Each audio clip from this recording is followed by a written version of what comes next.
La manera en que manejamos el dinero es una expresión externa de una condición espiritual interna. La clave no está en cuánto dinero ganamos, es cómo lo utilizamos lo que hace la diferencia. La misma Biblia dice que si en lo poco somos fieles, seremos puestos en lo mucho. De tratar de satisfacer cosas que el dinero no fue diseñado para satisfacer.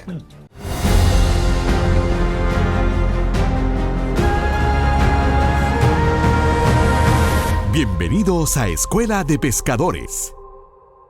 Gran alegría estar con ustedes nuevamente en Escuela de Pescadores. Soy el pastor Díaz Pavón. Estoy contento, como todas las semanas, de poder compartir con ustedes nuevos temas.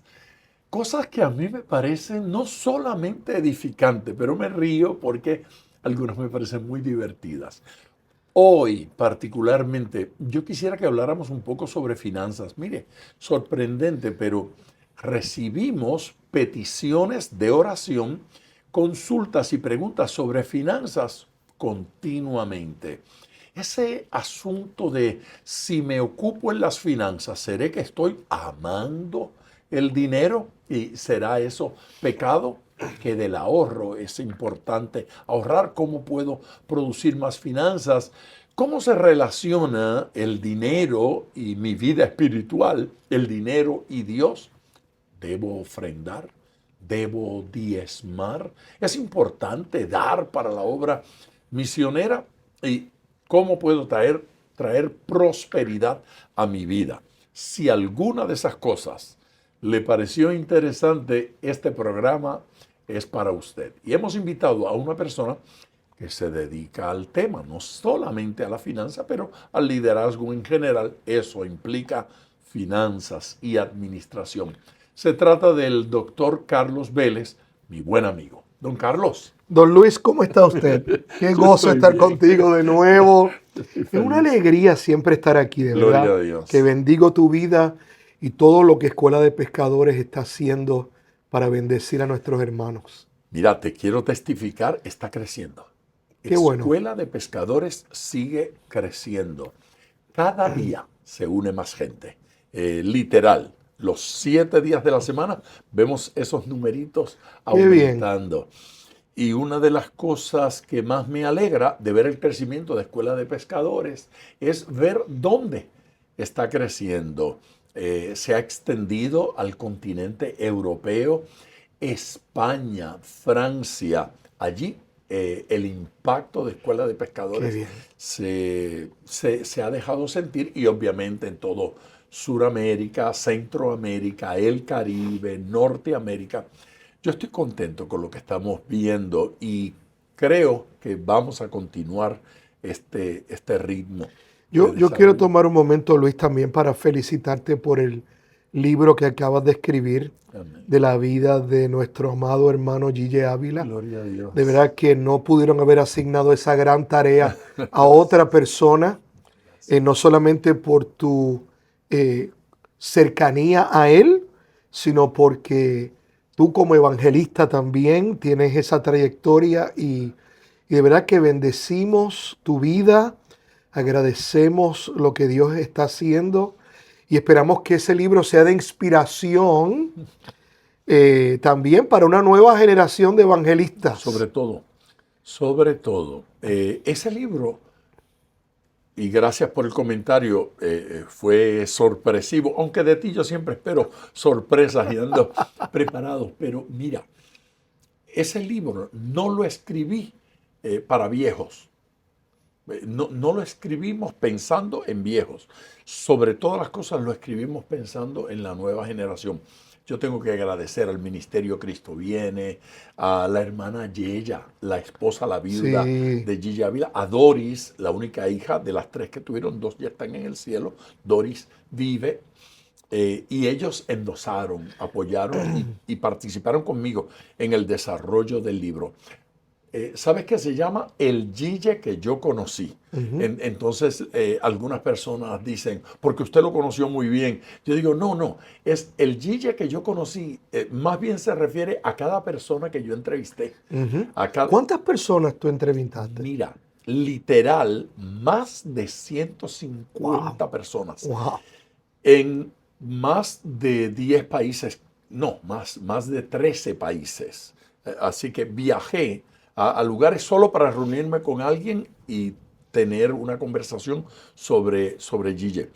¿Qué descubrí? Testimonios que nunca había oído, eh, campañas de las que nunca había escuchado, incluso llegar al ministerio, Cristo viene, para contar una historia y que ellos me dijeron, no sabíamos que eso había ocurrido, no sabíamos. Yo creo que si escribiera todo lo que oí, tendríamos que hacer unos cuantos tomos. Sí, ¿verdad? Y ¿Sabes es un qué? libro grande y edificante. Te escucho hablar y me acuerdo de tantas mujeres y hombres de Dios que Él me ha permitido conocer. Y ellos tienen dos vidas. Tienen un solo carácter, pero tienen dos vidas.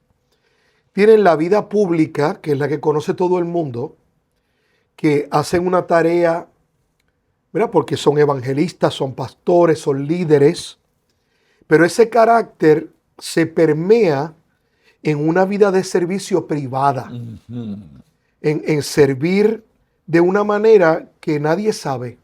Y no es hasta que se van que uno comienza a escuchar esas historias. Tengo una persona muy cercana a mí que también está con el Señor. Y esta persona no tenía ninguna posición de relevancia en liderazgo eclesiástico, pero el día que falleció, yo estuve, ¿verdad?, en el servicio memorial. Y de momento yo veo todas estas personalidades, predicadores famosos, que están allí. Y a mí me sorprendió. Y de momento uno de ellos subió a la tarima, ¿verdad? Y dijo estas palabras. Un día yo estaba predicando en este lugar y el hermano Luis, que también se llamaba Luis, se me acercó después del servicio. Y tú te acuerdas cuando hace años atrás, para procesar la tarjeta de crédito, se ponía un pedazo de papel y se pasaba en una máquina, Sí. como unos slips, ¿verdad? Sí, Así, sí. jaca. Y él se me acercó y me entregó un sobre con esos volantes, con su tarjeta de crédito personal ya pasada. Y me dijo, lo que usted predica lo tiene que escuchar todo nuestro país. Cuando usted no tenga para echar gasolina, utilice mi tarjeta de crédito. Y esas son cosas que él hizo por gente que nunca nadie supo y nos enteramos después que falleció. O sea, que su carácter público y su carácter privado era el mismo.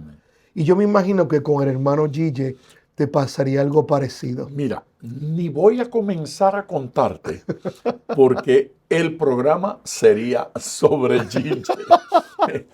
Pero sirva esta conversación y estos comentarios para decir, pocas veces conocí a un hombre que mientras más exploro y más investigaba, más me enamorara de su vida. Que cuando hablo incluso con la gente que pudiese tener alguna queja, pudiesen decir, mira, no estaba yo de acuerdo con él con esto, pero ese hombre era un santo. ¿Sabe que eso me lo dijeron más de un sacerdote católico?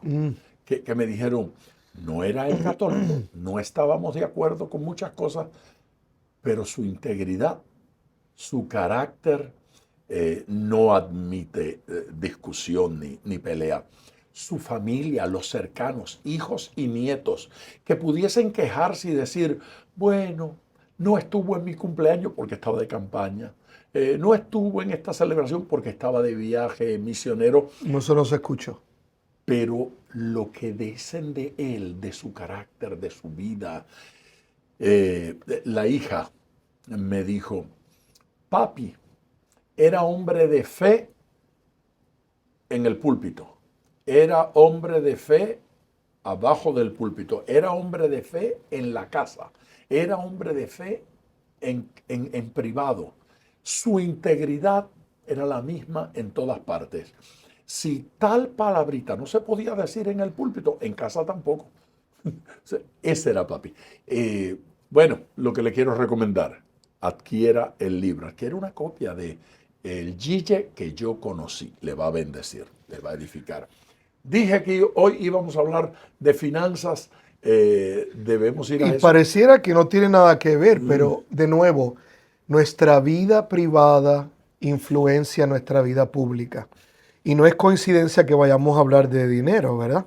Porque ocurre exactamente lo mismo. Tú sabes que la casa donde Gille muere es la primera casa en que vivió una vez se casa con la hermana Yeya.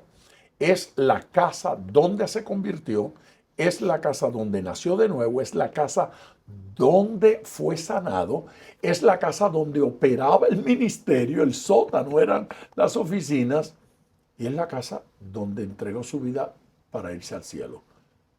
A pesar de los millones de dólares que entraban al ministerio, nunca cambió la casa. Y sabes que no le permitió a la junta directiva aumentarle el salario. No lo permitió. Hermano Gille, tenemos que aumentarle. No, yo quiero recibir lo necesario para yo vivir, para pagar mis cosas y estoy bien. Más allá, no había apetito del malo, ¿verdad? Del negativo, de esas finanzas que no nos hacen bien. Oportunismo. Nunca hubo en él tal cosa. Mi primera pregunta es, manejo del dinero y vida espiritual. ¿Cómo juntamos esas dos realidades? Sabes que hace unos años atrás yo tuve el privilegio de conocer a otro gran hombre de Dios, que ya está con el Señor, el doctor Larry Burkett, y él decía una frase que es muy pertinente para esto. La manera en que manejamos el dinero es una expresión externa de una condición espiritual interna. Poderosa frase. Y a mí esa Poderosa frase declaración. siempre se me quedó en el corazón porque la realidad es que los desafíos financieros que podamos tener o la abundancia financiera que podamos tener está directamente relacionada a la manera en que manejamos ese dinero. Y ese dinero es manejado basado en nuestros valores, nuestro carácter y nuestro caminar con Dios. En la vida no es, la clave no está en cuánto dinero ganamos. Es cómo lo utilizamos lo que hace la diferencia, ¿verdad? Porque el dinero es un maravilloso instrumento para ser usado, pero es un horroroso señor. Y cuando el dinero es el que gobierna y no el discernimiento y la sabiduría que Dios nos ha dado, nosotros vamos a tener muchos problemas. Es sorprendente. Yo he sido pastor por los últimos 52 años de mi vida. Y no deja de sorprenderme que viene una persona que su salario es poco y no se queja de problemas económicos. Está muy bien, cubre todo, no está endeudado, va bien. Viene otro que gana 4 o 5 veces más, el dinero no le da, está en crisis, está endeudado, está en problemas. ¿Por qué sucede eso? ¿Por qué alguien que gana menos está mejor, está más firme, balanceado, y alguien, no importa cuánto más gane, podría estar leyendo muy mal? En el manejo del dinero no es la cantidad, es la calidad del administrador. No es la cantidad de lo que se administra, ¿verdad? La misma Biblia dice que si en lo poco somos fieles, seremos puestos en lo mucho. Y la razón por la que se nos confía mucho es porque mostramos unas cualidades en lo poco que se pueden trasladar a lo mucho. El desafío no está realmente en la cantidad de dinero que ganamos o que recibimos. El desafío está en nuestro corazón, en la competencia constante escucha esta frase, de tratar de satisfacer cosas que el dinero no fue diseñado para satisfacer. Hay problema en querer lograr con dinero cosas que no fueron diseñadas para lograrse con dinero. ¿De qué estamos hablando? Por ejemplo, tu autodefinición, tu identidad. El dinero no fue diseñado para darle identidad a las personas. Cuando oigo a una persona decir, por ejemplo, me compré ese diamante para que me respeten, o un automóvil para que me respeten, o ese reloj carísimo para que me respeten. Es lo mismo. Estamos utilizando el dinero de forma incorrecta. Estoy comprando identidad con dinero. Exacto. Y el desafío es que ahí tú ves la ignorancia de la persona, porque esa persona casualmente no respeta a otras por el reloj que tienen o por el diamante que tienen. ¿Tú ves? Es decir, si respetan algo, estoy respetando el diamante. Pero no es la persona. No es la persona. O sea, si lo más valioso que tengo es un reloj carísimo o un auto carísimo, están admirando el auto. Claro. No me están admirando a mí. Y también hay un asunto aquí de honestidad, ¿verdad? Hay gente que tiene un reloj muy bonito, pero ellos son feos. Y yo prefiero que me digan que el reloj es bonito a que me mientan, haciéndome creer que el bonito soy yo. Sí, señor. Yo personalmente creo, y mi experiencia de sobre 30 años enseñando sobre esto, es que uno de los desafíos principales está en asignarle al dinero una autoridad que no tiene.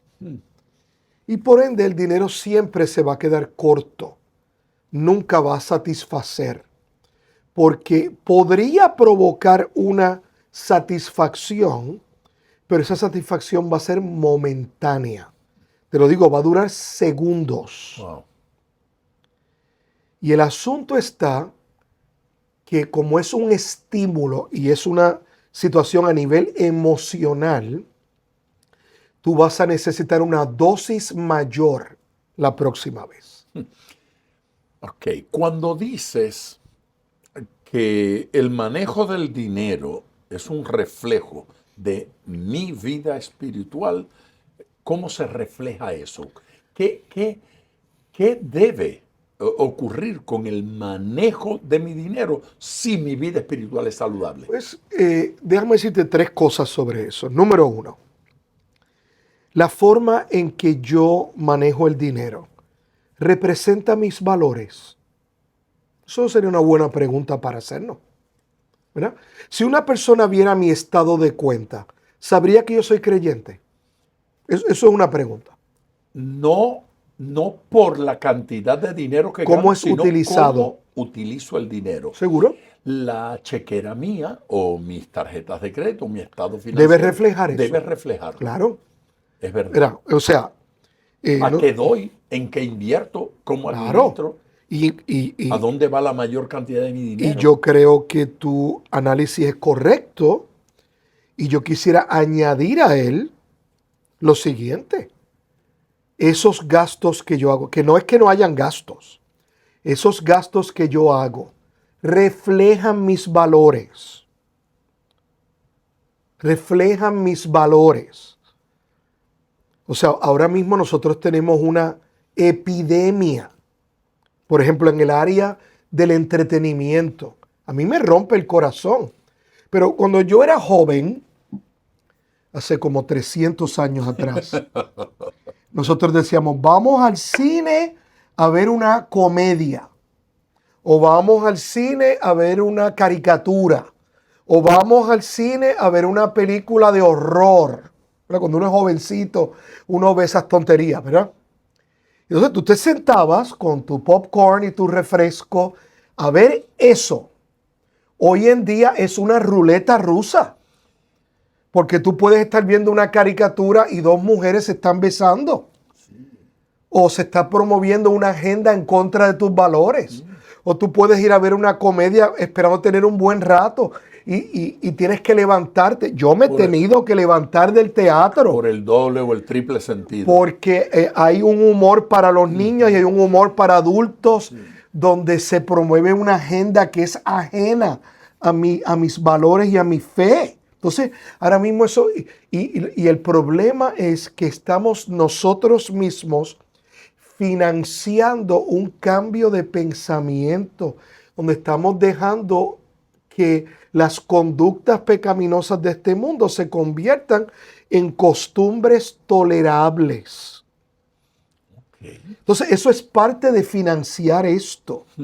Dijiste que tres cosas. Esa es la primera. Primero dijiste valores. Los valores. La segunda pregunta que yo haría para evaluar esto es, ¿yo estoy cumpliendo con lo que prometí? Wow. Vamos a empezar por ahí, ¿verdad?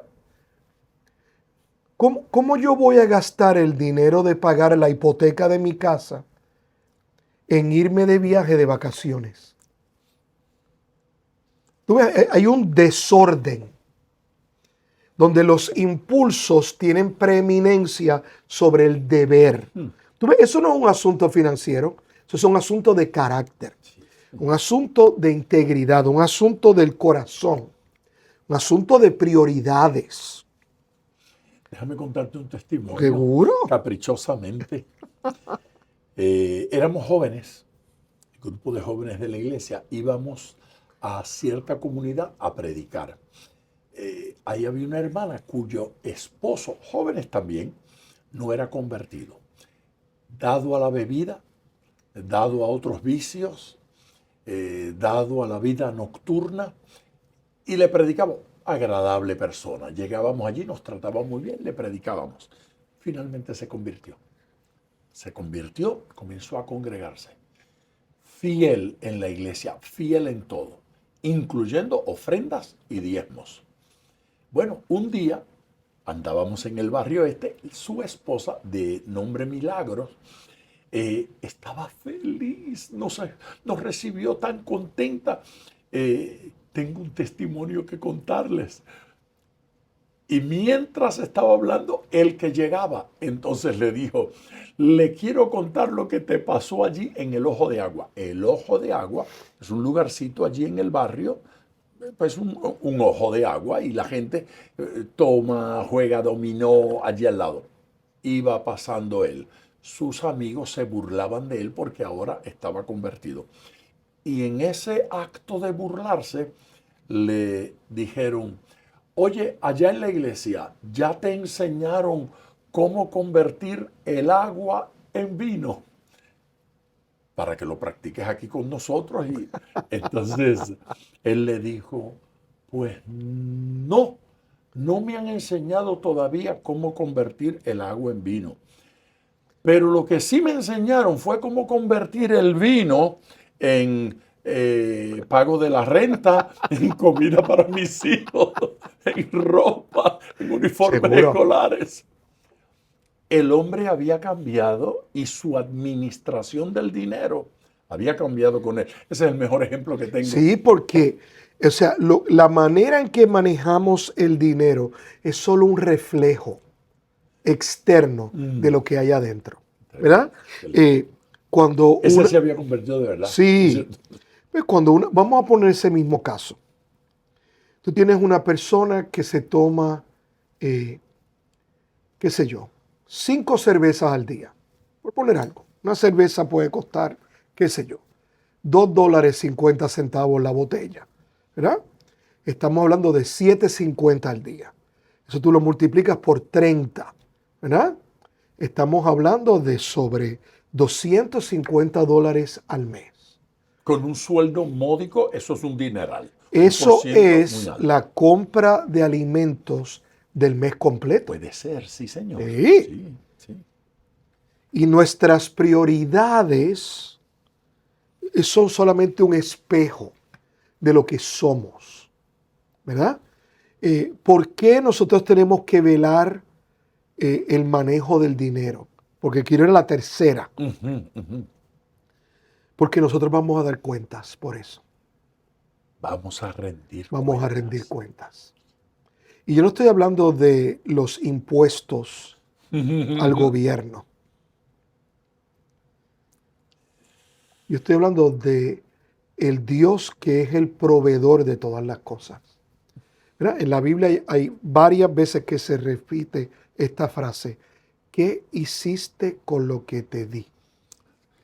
Estás afirmando que Dios se ocupa, le interesa, mira cómo manejo mi dinero. Si tú unes todos los pasajes bíblicos que hablan de fe, de amor y de esperanza, entre los dos testamentos, Antiguo y Nuevo, no llegan a 1200 pasajes. Si tú unes todos los pasajes que hablan sobre el manejo de los bienes materiales o la mayordomía o la administración, suman 3250 pasajes. El triple. Entonces, en educación, en pedagogía, a nosotros se nos enseña que cuando algo es importante se repite. Sí, señor. Entonces, si el único libro que Dios nos dejó, Él decidió repetir 3250 veces un mensaje sobre ese tema, algún tipo de importancia debe tener. Sí. Para Dios entonces es importante. Claro. La finanza es la idea, el concepto ese de que no, en cuestiones económicas Dios no se mete. A Dios no le preocupan las cosas materiales. Mi relación con Dios solo tiene que ver con la cosa espiritual. Cada uno de esos Estamos argumentos que desenfocados. tú acabas de decir, yo tengo una respuesta para ellos. Dios no se ocupa de las cosas materiales, ese es el clásico. Sí, por eso lo primero que hizo fue crear cosas materiales. Wow. Todavía no tenía espíritu el hombre, pero ya lo había creado físicamente. Antes de Dios darle identidad espiritual a un hombre, le dio identidad financiera. Explícame eso, ahora sí me sorprendiste. Porque Dios creó al hombre para que administrara la creación. La responsabilidad administrativa llegó primero. Llegó primero. El objetivo de crear al hombre, o sea, vamos a ponerlo en el lenguaje más sencillo. Dios separó las tinieblas de la luz, separó la tierra del mar, creó los animales, creó todo, ¿verdad? Todo lo que existe y dijo, alguien tiene que administrar esto para mí.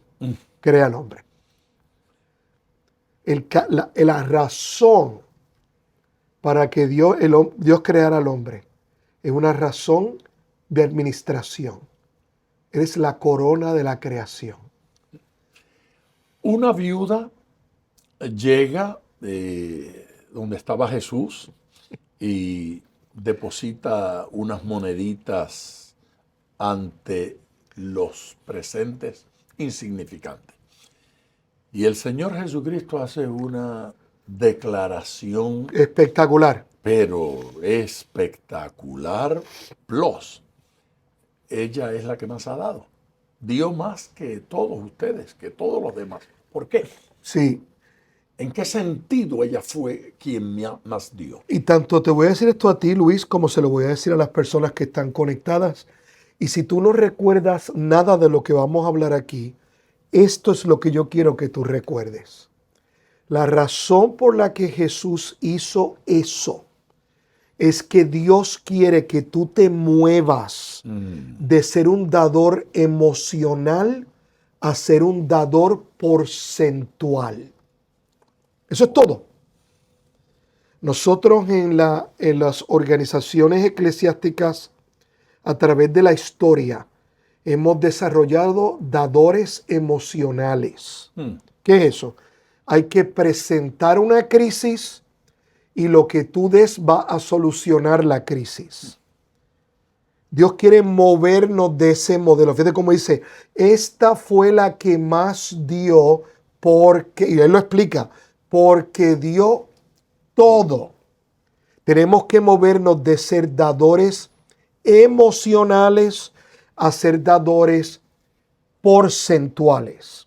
Si tú te fijas, el concepto del diezmo es un concepto porcentual, ¿verdad?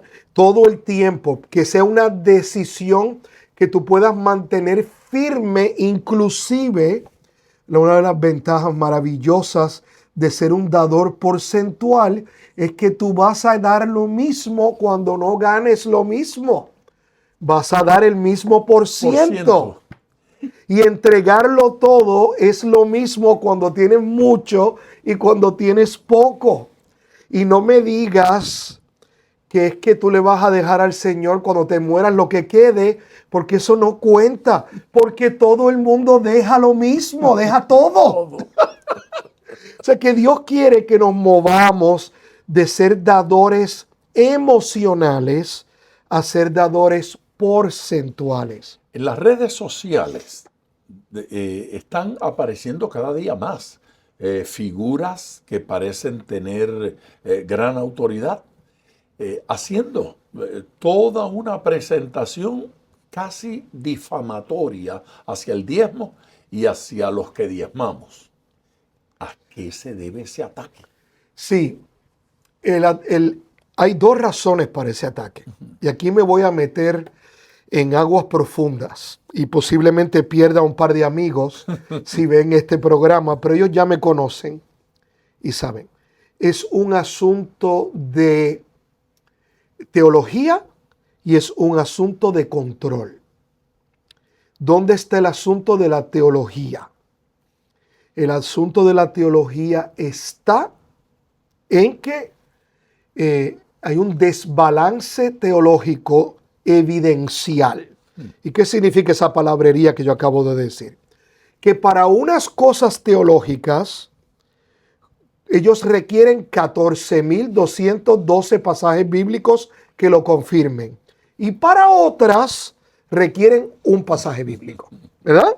Todo depende de la conveniencia teológica. Entonces, por ejemplo, alguien me dice algo así, yo le digo, entonces yo me imagino que tú tampoco crees en la Trinidad, porque la palabra Trinidad no está en la Biblia, ¿verdad?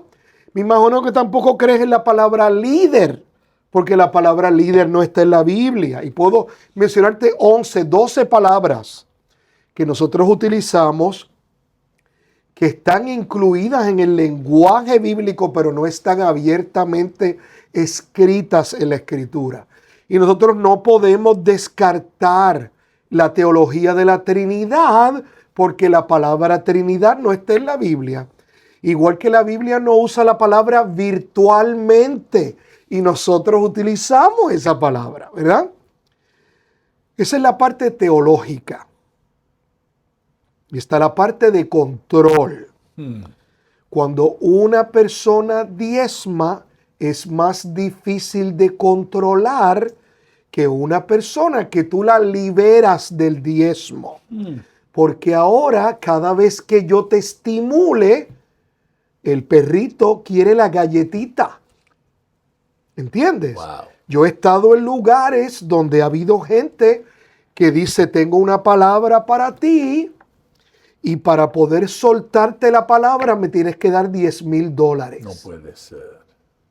Entonces, el sistema de control fluye de una manera distinta y ha sido un placer ser tu amigo, tú que me estás escuchando y ya sabes quién eres, pero te amo, pero esa es la realidad, es un asunto de control. Y escucha, yo conozco gente que ha hecho cosas como esas y no la hacen para ellos mismos. Por ejemplo, están de visita en una iglesia y le recogen una ofrenda a la iglesia. No es para su uso personal, lo cual yo valoro y honro. Pero en un juego de pelota, de béisbol, que no haya normas, ¿quién gana y quién pierde? No podemos saber. El que diga, el que hable más duro. Más duro. ¿Y tú En un piensas juego que de eso está baloncesto, sucediendo con esto? en un juego de baloncesto que no hay normas, ¿quién gana? El que hable más fuerte dice que gane. Entonces, ¿qué pasa? En el sistema de la mayordomía bíblica o el manejo de las finanzas bíblicas basado en la palabra de Dios, que es lo mismo, hay unos parámetros bien claros. No solamente el diezmo y la ofrenda, porque Dios no es el dueño del diezmo y la ofrenda. Dios es el dueño de todo, ¿verdad? Salmo 24:1 de Jehová es la tierra y su plenitud, el mundo y los que en él habitan. No solo las cosas, las personas también Todo, son de él. todo.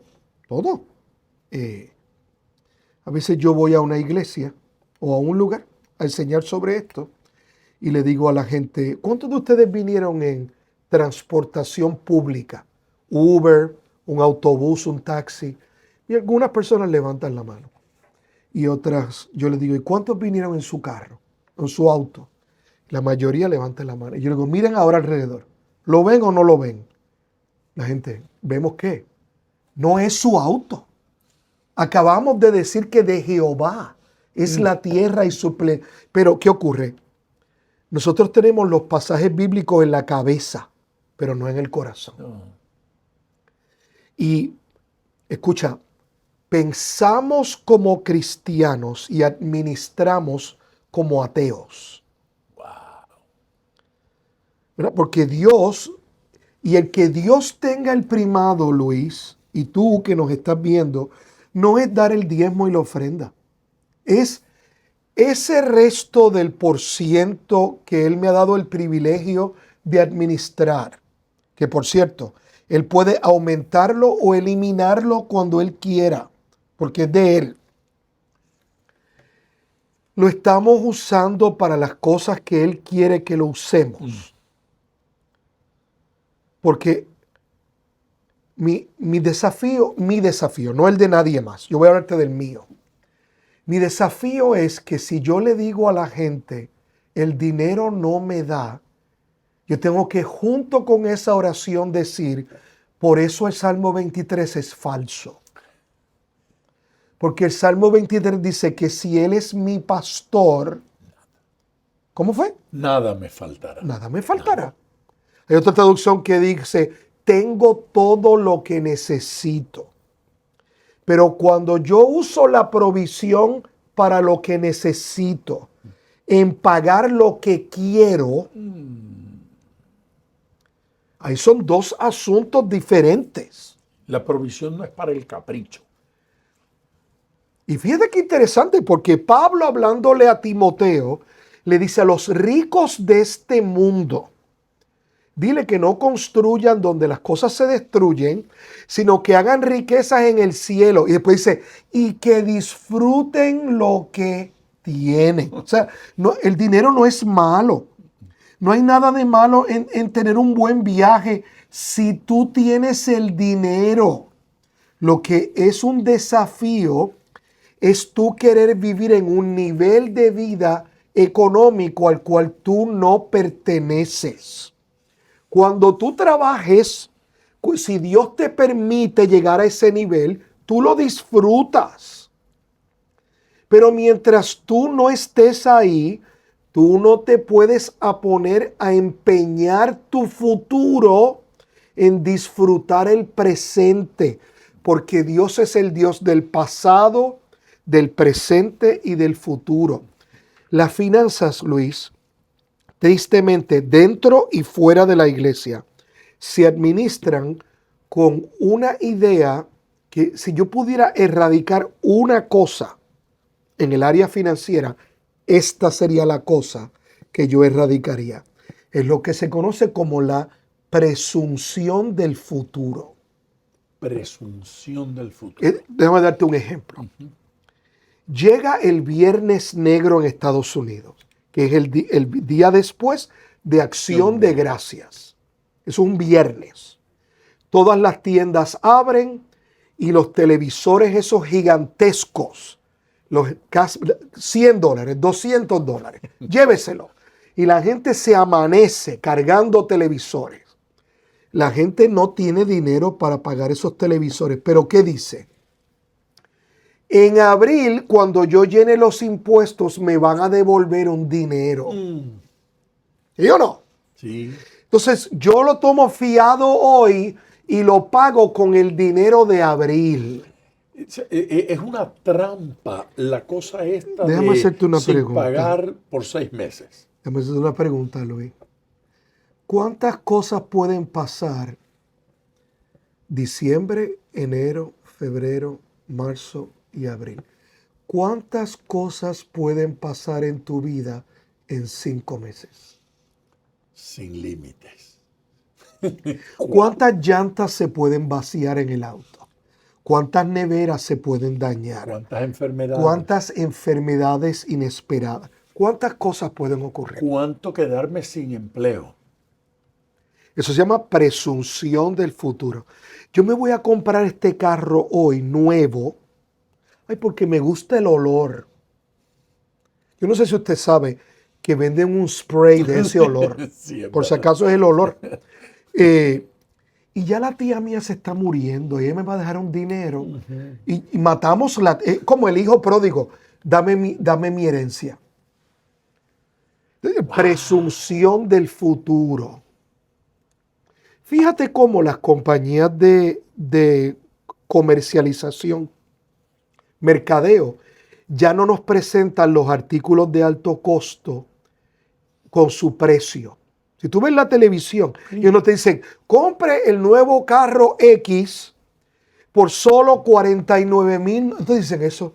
Te dicen, por solo $249 al mes. Ellos ya parten de la premisa que su cliente es la persona que no tiene el dinero y lo va a tomar prestado. Y sí, usan también lo de te ahorrarás, ahorrándote $3,900. ¿Verdad que sí? Entonces, ¿cuánto vale? Si me Y la voy a- pregunta es esta. Bueno, esto no es una pregunta, esto es un principio que a mí me encantaría darte. Va a desafiar tu intelecto, pero si me sigues, lo vas a poder captar. Nadie ahorra gastando. Eso Tiene sentido. me di a entender. Totalmente. Ok. Porque la gente, esta es la frase. Ahorre. Si compras más, ahorras más. Sí, ¿cómo es? Esta es la espérate, porque es que nadie ahorra gastando. No, yo cuando veo eso y algún familiar cercano me dice, mira qué oportunidad, yo digo, ¿y por qué me quedó menos dinero en el bolsillo si ahorré? A ver, esto está interesante. Me encanta. Dan deseos de quedarse aquí, pero ahorrar, ahora que mencionamos sí. la palabra ahorrar, ya sabemos cómo no se ahorra. No se claro. ahorra gastando. Cuán importante es ahorrar. Bueno, la pregunta sería, ¿eso está en la Biblia? ¿Verdad? Buena pregunta. Sí, es importante porque está en la Biblia. O sea, ahorrar es sumamente importante, porque ahorrar demuestra nuestra capacidad para un área del carácter que es muy poco desarrollado. Y esa área se llama la consistencia. Me gusta esa palabra. Consistencia. ¿Por qué la consistencia es importante en el carácter? Porque la consistencia me dice a mí que tú vas a terminar lo que empiezas. La gente me pregunta todo el tiempo, don Carlos, ¿usted empezó a hacer lo que hace desde que se graduó de todos sus logros académicos? Dije, no, yo llevo 40 años haciendo esto. Y es más, tuve que irme a estudiar para poder tener el papelito. Porque el diploma, eso es lo que dice. El diploma dice que lo que Carlos Vélez comenzó, lo terminó. ¿Ves? La consistencia le provee seguridad a los demás. La consistencia le provee estabilidad a los demás. Es más, la consistencia habla por ti. Yo te conozco, Luis, tú eres un hombre consistente. Y yo me imagino que tus hijos dicen esto. No le preguntes porque ya yo sé lo que va a decir. Eso es lo que hace la consistencia. La Biblia lo dice de muchas maneras. Isaías dice, ay del que a lo malo llama bueno y a lo bueno llama malo, que llama a la oscuridad luz y luz a la oscuridad. ¿Verdad? Habla Santiago dice, el hombre de doble ánimo es inconstante. ¿Ves? ¿Ves? Por eso es que lo de afuera es solo un reflejo de lo de adentro. Y el ahorro no está basado en el dinero que nos sobra. Es en el entendimiento de la provisión de Dios. ¿Dónde entendemos la provisión de Dios? En Proverbios. Ay, Proverbios es tan bello. Por eso es que los judíos, aun cuando no siguen a Cristo, prosperan financieramente, porque siguen los preceptos de Dios que están enmarcados en el libro de la sabiduría o la literatura sapiensal, ¿verdad? Que entre ellos está el libro de Proverbios. Mira lo que dice Proverbios capítulo 6. Mira la hormiga. Sí, Señor. Que no tiene capitán ni jefe, pero en el tiempo del verano recoge para el tiempo del invierno. Y usted se pregunta, ¿y qué es el tiempo del invierno? Tú ves todas esas canas que tú tienes. Esas canas son la nieve del invierno. Sí, aquí están. Va a llegar un día, Luis, que yo no voy a tener la fuerza que tenía cuando tenía 30 años. Va a llegar un día, escucha, esto lo voy a decir con dolor porque es un problema cultural, que aunque yo sea la persona más sabia del mundo, por el simple hecho de ser viejo, no me van a invitar. Porque la gente en la iglesia de hoy quiere tener un pastor sabio, con profundidad, que tenga 23 años, skinny jeans, se pinta el pelo y vaya al gimnasio. Y eso es un extraterrestre. Eso no existe. Eso, para yo saber lo que sé, tuve que haber fracasado todas las veces que fracasé. Señor. Eso es como harina de otro costal. De otro costal. Pero el punto aquí es que ahorrar es una disciplina. Y usted y yo somos presidente de una compañía que se llama Yo Incorporado. Y usted tiene que pagarse un salario mensual por administrar su vida. Eso es lo que se llama el ahorro. El ahorro. Wow. Va a llegar un momento en que tú no vas a ganar ni vas a producir lo que ganas y produces hoy. ¿Y por qué hablamos de la provisión? Porque hoy es que Dios está proveyendo para hoy y para mañana. Hay gente que no ahorra y dice, pero Dios va a proveer. Escúchame, Dios está proveyendo hoy, para hoy y para mañana. Me gusta. Por eso es, a menos que usted no esté en los Estados Unidos, usted no va a entender esto, pero a mí me rompe el corazón, Luis, porque el destino, la gente dice, ay, esos pastores bien mayores, tan malos que no quieren dejarle el púlpito a la generación más joven. Tú tienes que haber escuchado eso. Son unos controladores. Escúchame, muchos de esos pastores, sus denominaciones, no tienen un plan de retiro. Y cuando esas mujeres de Dios y esos hombres de Dios que han dedicado su vida entera a servir al Señor, se retiren, su destino es ponerse un chaleco azul y dar la bienvenida en Walmart o limpiar bandejas en un restaurante de comida rápida. Porque la iglesia nunca les enseñó esto. Eso a mí me rompe el corazón. Iglesias que han tenido un pastor por 50 años y cuando el pastor ya no puede pastorear, los expulsan de la iglesia. Traen a un pastor nuevo y no se encargan de ellos.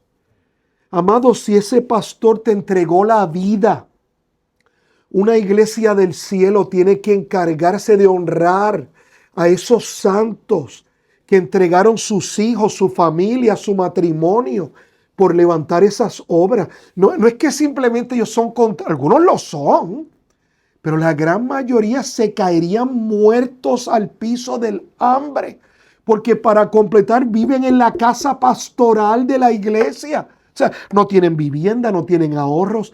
Eso a mí me rompe el corazón. Y cuando necesitan más fondos, que es cuando están más mayores, más enfermos, tienen que ir más al médico. No pueden conducir, tienen que pagarle a alguien para que los lleve. Es cuando menos cuentan con la congregación que ellos lideraron por décadas. Wow, sí, hay mucha verdad. He visto ese tipo El de ahorro cosas. es indispensable. No solamente por esa situación, es porque Dios en su palabra establece, mira la hormiga, yo estoy proveyendo hoy porque lo que yo quiero formar en tu carácter es que tú seas un buen administrador de todo, de tus talentos, de tu tesoro, de tu testimonio, de tu tiempo. Hay un por ciento que se recomienda Sí. para ser ahorrado. Esto no es bíblico, esto es una simple recomendación, ¿verdad? Queremos separar esas cosas. Sí, sí. Sí, porque hay gente que si yo que no lo aclaro me dicen, deme el pasaje de lo que está diciendo, ¿verdad? Mira, nosotros recomendamos un proceso para la gente que no ahorra, un proceso escalonado. Okay. Y en mi libro, ¿Qué hacer cuando el dinero no me da? Está eso. Está eso, con detalle. El primer paso es que usted debe ahorrar el equivalente a $500. ¿Qué significa el equivalente a 500 Pues dólares? porque en otros países, ¿verdad? Puede ser otra ya, moneda, otra moneda. ¿verdad? Pero usted saque la cuenta, ¿verdad? Y haga el cambio de moneda, el equivalente a 500. ¿Qué hacen $500 ahorrados? Pues mire, $500 le ayudan en una emergencia pequeña o mediana. Tal vez hay que ir a una sala de emergencia. $500 le ayudan con una reparación menor del auto. 2 llantas que se le dañen, ¿verdad? Usted puede resolver. Tiene que comprar un pasaje rápidamente para una emergencia. $500 le pueden ayudar. De ahí, usted sigue al segundo paso. Esto es mensualmente. No. 500, usted lo tiene 500. en una... Sí, Tener 500. usted no tiene ahorro, empiece por $500. Tener 500 dólares. Después usted lo mueva al segundo paso, segundo gateo, ¿verdad? $1,000. Usted lo lleva de 500 a 1,000. ¿Y qué hacen $1,000? Pues mire, se dañó la nevera, hay para comprar una nevera nueva. Hay una reparación grande del auto, se puede manejar. Una experiencia médica con un medicamento fuera de control, ¿verdad? Pues se puede manejar. $1,000 le ayuda a usted en una emergencia ya significativa.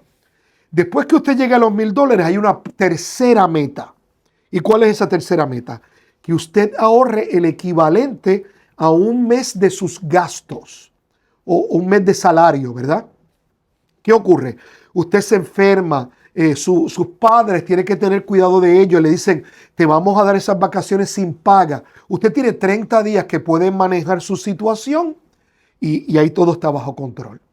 Primer nivel, $500. Segundo nivel, $1,000. Tercer nivel, un mes de salario o de ingreso. Cuarto paso, que es lo óptimo, que deseamos que usted llegue ahí. 3 meses de salario. Usted, por ejemplo, fue despedido de su empleo. Ahora usted tiene 90 días para calmarse, revisar su hoja de vida, comenzar a ir a entrevistas y todo va a seguir bajo control. Obviamente, si usted quiere que eso rinda más, Claro. reducir los gastos para que eso rinda aún más de 3 meses. Pero en 90 días promedio, nos dicen el Departamento de Empleo de los Estados Unidos, que en menos de 90 días una persona típicamente consigue un nuevo empleo. Y usted no tuvo que vender la casa, salir del auto, dejar a sus hijos analfabetas, ¿verdad? Nada de eso. Todo se mantiene en el mismo nivel. Después que usted llegue a los 90 días, nuestra recomendación profesional es que usted comience a invertir. Y usted dice, pero la inversión en la bolsa de valores y eso está en la Biblia. Oh, sí, eso está en la Biblia. En la parábola de los talentos, cuando el Señor regresa a pedir cuentas, ¿verdad? Que esa es la parte que no mucha gente habla, de pedir cuentas. Sí. El dueño de todo viene a pedir cuentas. Al primero lo celebra porque multiplicó lo que se le entregó.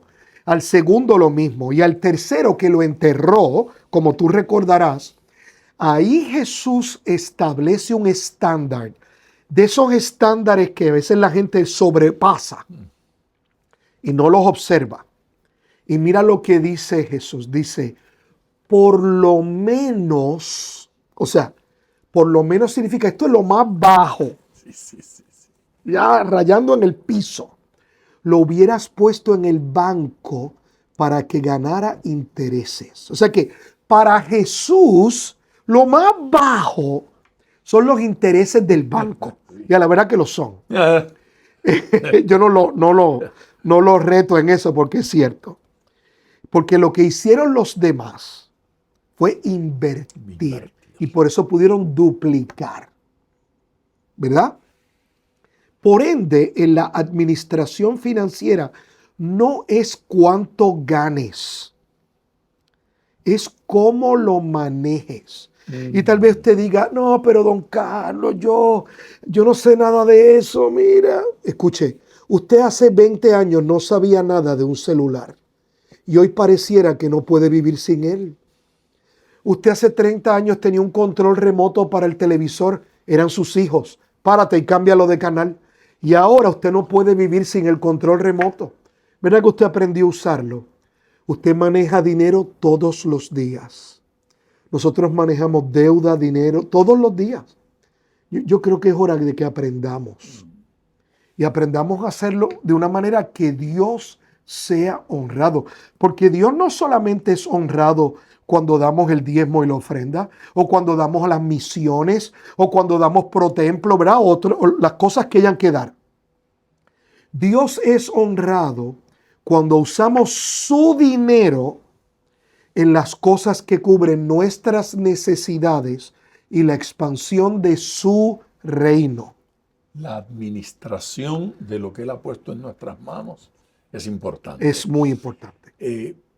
En estos minutos que nos quedan, quiero traer, tal vez, no sé si de los cabellos, casi a la fuerza, pero no me sentiría cómodo si terminamos este programa sin hablar de herencia y legado. Perfectamente conectado. No quiero pensar que estoy simplemente diciendo, prepárese que a lo mejor le quedan pocos días. A propósito, por favor, dele me gusta a este programa, compártalo con alguna gente, dígale a otros acerca de Escuela de Pescadores y lo útil y provechosa que es este podcast. Carlos Vélez, herencia y legado. ¿Cuán importante? Y si debe estar o no. Claro que debe estar. Porque de repente gente vive diciendo, bueno, me lo gasto todo y se acabó. Pero debo querer dejar una herencia, debo querer dejar un legado. ¿Y a quién? Sí, ¿a quién, verdad? Primero vamos a diferenciarlo. La herencia son los recursos que usted le deja a la próxima generación. En este caso puede ser sus hijos y sus nietos, ¿verdad? Si usted no tiene hijos o nietos, puede ser a sus familiares cercanos, inclusive a una amistad cercana, porque el amigo es hermano en tiempo de aflicción, ¿verdad? Y esa es la parte que puede ser material, dinero, propiedades, inversiones, ese tipo de cosas. El desafío está en que usted nunca debe dejar herencia sin legado. ¿Y qué es el legado? Los valores que van a ayudar a esa gente a aprender a manejar la herencia. Tremendo. Yo trabajo con muchísimas empresas y uno de los desafíos que tenemos en la empresa promedio es que abuelo abrió el negocio, papá levantó el negocio y los nietos quebraron el negocio. Se comieron el negocio. ¿Por qué?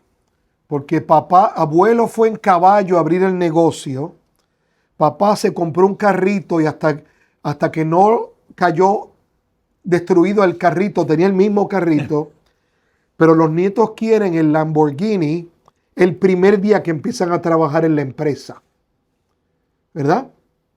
Entonces, si tú no le dejas los valores, el legado con la herencia, tú le estás dejando un fracaso a tus hijos y a tus nietos. Es una amenaza. Un fracaso.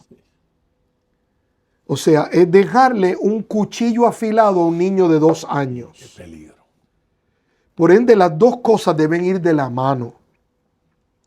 Es bueno dejar herencia, claro que es hermoso, hermoso. Yo en mi carácter personal tengo la decisión tomada de dejarla en vida. Si Dios no me permite hacerlo porque mi muerte sea sorpresiva, pues yo tengo un documento que se llama un testamento donde, ¿verdad? Establece las instrucciones de lo que hay que hacer. Es importante. Es sumamente importante porque en muchos países donde no hay testamento, el gobierno asigna a un administrador que no conoce a su familia, nada, y él cobra por eso, y su salario sale de esa herencia para dividir como él entienda y después rendir un informe a los tribunales. Eso es un dolor de cabeza, innecesario y prevenible. Pero hablando sobre el legado, que es más importante que la herencia, porque mira esto, si yo no le dejo herencia, pero le dejo legado, lo que ellos reciban lo van a saber administrar. Si yo le dejo herencia, pero no le dejo legado, lo que yo le deje o lo que ellos hagan, no lo van a saber administrar. Entonces, uno tiene que ir de la mano del otro. Y mi oración es que la manera en que tú vives sea el legado y lo que tú has podido producir sea tu herencia. Lindo. No veo cómo puedo mejorar esa explicación. No veo cómo le pueda añadir alguna cosa.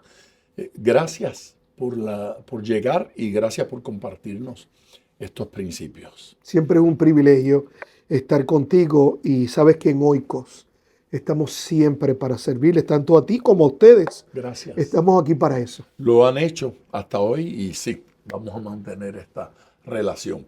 Ya tengo en mi mente temas para la próxima invitación, así que lo vamos a hacer. Gracias por llegar. Siempre un privilegio. Un abrazo grande y de usted.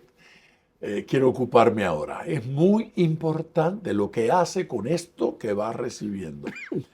Lo que está sucediendo cada semana en Escuela de Pescadores me produce una alegría enorme. Estamos creciendo en suscriptores, estamos creciendo en gente que comparte esto y cada día estoy recibiendo más correos, más mensajes, amigos, líderes que me hacen saber cómo este programa le está edificando y le está beneficiando. Pues ayúdenos a que llegue a mucha más gente. Producirlo, traer a nuestros invitados, tratar de sacarle lo mejor que encontramos en ellos y compartírselo a usted. Ese es nuestro trabajo. Ayúdenos a que esto llegue a más gente. Dele me gusta, dele compartir, háblele a alguna gente acerca de Escuela de Pescadores y lo que aquí hacemos. Un abrazo grande y hasta pronto.